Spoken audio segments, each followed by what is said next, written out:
అమ్మడు నీ యవ్వారం అసలు కేయసలు పెడుతుంటే కమ్మగా నీ సింగారం కసురు విసురుతుంటే పిల్లడు నా పలహారం కొసరి కొసరి తినిపిస్తుంటే మెల్లగా నీ వ్యవహారం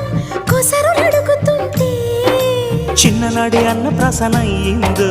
కన్నెదాని వన్నె ప్రసన అవ్వాలో అమ్మ చేతి గోరు ముద్ద తిన్నాను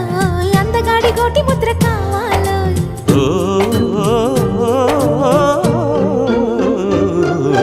కాస్త నన్ను నువ్వు నిన్ను నేను కోరుకుంటే కోరుకున్న చోట నువ్వు నేను చేరుకుంటే చేరుకున్న చోట ఉన్న దీపం మారుతుంటే ఆరుతున్న వేళ కన్నెకాలు జారుతుంటే నరాల్లో లవ్వో గివ్వో జివ్వో పుడుతుంది పెదాల్లో నవ్వు గివ్వు పువ్వై పూస్తుంది